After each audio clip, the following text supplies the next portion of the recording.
Hey, how's it going? Dave2D here. This is the MSI GT75. They call it the Titan Pro, and this is the first laptop that I've used that is a true desktop replacement. So we've seen some really powerful laptops on this channel. We've seen some really impressive ones before, but this is the first one that's been something you could actually replace a desktop with because it has everything that a desktop would have, or at least what I would want in a desktop, but in laptop form. And to understand what we're talking about, let's take a look at the insides. This thing has 4 drive bays. There's 3 M2 slots, 2 being NVMe, 1 SATA, and then there's one 2.5-inch SATA drive. So it has lots of storage options. You get 4 RAM slots, so you can upgrade it up to 64 gigs of RAM, and it has a removable GPU. The CPU is soldered on though. Now, the screen on this thing is what I would consider to be its best feature. When I say best, I mean, it's the thing that I think defines this laptop. It's a 17-inch screen, but it's a 120Hz screen with a 3 millisecond response time. And when you use this screen, it's a very enjoyable experience. And you switch to any other laptop, either 15 or 17-inch screen, even 120Hz panels, this is the best one that I've used, literally. It's super quick with surprisingly good color accuracy, and I think most people will really enjoy this screen. There are a couple issues with it. It's not perfect. One, I wish it was brighter. It's about 275, 280 nits. It could be brighter, but the big thing that I think a lot of people might be concerned about is the fact that it's a TN panel. Now, I know a lot of people that watch my channel think that TN panels are the worst, and they used to be. TN panels for desktop builds and just laptops with TN panels are traditionally terrible. But the new TN panels, especially the ones that MSI have been using on their laptops, are freaking amazing. I bet you any money, 9 out of 10 people that use this screen will prefer this screen over any other laptop screen that they've used, just because of how good it looks. Really good color accuracy, really fast. It's just a killer screen.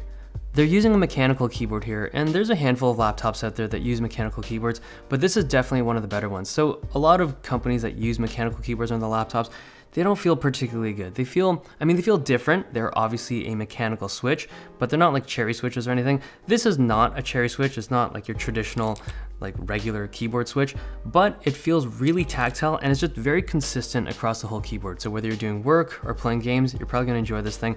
There are a couple weird things. The number pad, it only has 3 rows instead of the regular 4 row, and there's this weird like duplicate key of this slash key, which I don't understand why they did it. It could be because they had other variants of this keyboard for other countries and stuff, but I think this is the first time I've seen a double of the same key on an MSI keyboard. I could be wrong. Okay, trackpad. This is, well, it's better than I thought it would be because it's not a Windows Precision touchpad, but I do like it, and the left and right mouse buttons are nice. It's dedicated buttons for each one. So overall, good inputs with RGB lighting that you can control really extensively in their software.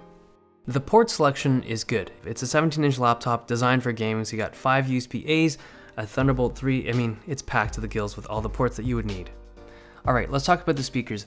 This laptop has what I believe to be the best speakers in the entire industry right now. And this is probably why I would classify this thing as a true desktop replacement, because oftentimes, even if you have like a great gaming laptop, if you want good sound, you gotta get external speakers. These ones are really good. I'd say that they're better than the Alienware speakers, which are really good. They're definitely better than like the MacBook Pro speakers, which are also really good, and they're loud, like really clean when they're loud too, which is nice. Now these speakers are located on the bottom, which I don't love. I prefer my speakers facing up or front firing, but these do really sound good. Okay, performance on this thing is excellent. This thing's running a GTX 1080 with the 7th gen Kaby Lake processor. This thing is a performance beast. It's not a new CPU or a new GPU, so I'm not going to dwell on the benchmarks too much, but understand this is a really strong performer. I do want to touch on its thermal performance though.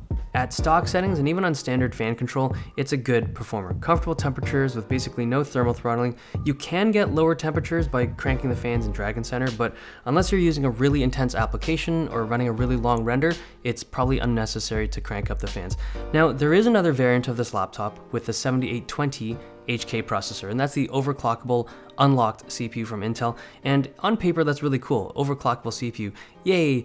But the reality is, from my experience, unless you plan on opening up your laptop, repasting the thing like with thermal compound and closing it back up together, it's probably not worth it to get the 7820 HK over the 7700 HQ, just because the performance is not that big because of the thermal limitations.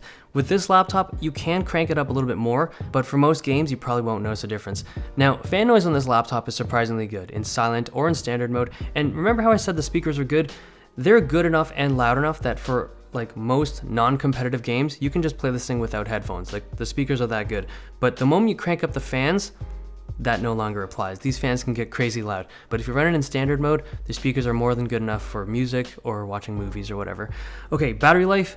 What do you expect? It's a super thick laptop, 75 watt hour battery. It's gonna get you around 2 hours of battery life with a screen at 250 nits. It's not particularly impressive, but considering what you have here, 17-inch gaming laptop, 120 hertz G-Sync panel, you're gonna be stuck with a shorter battery life.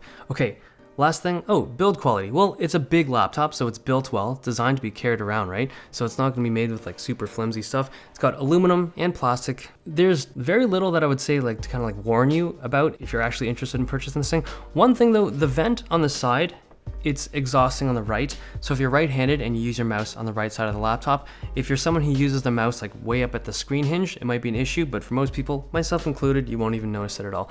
Overall, great laptop. I mean, it's not for everyone. It's obviously a little bit bigger than your average laptop and it's quite expensive, but the way I see it is this. This thing is so powerful that in 4 to 5 years, the games that come out then, like the AAA titles that come out then, like Call of Duty, Black Ops, Secret, Super Mission 57, I wouldn't be surprised if those games still run really well on this laptop just because of how powerful this thing is. Okay, hope you guys enjoyed this video. Thumbs if you liked it, subs if you loved it. See you guys next time.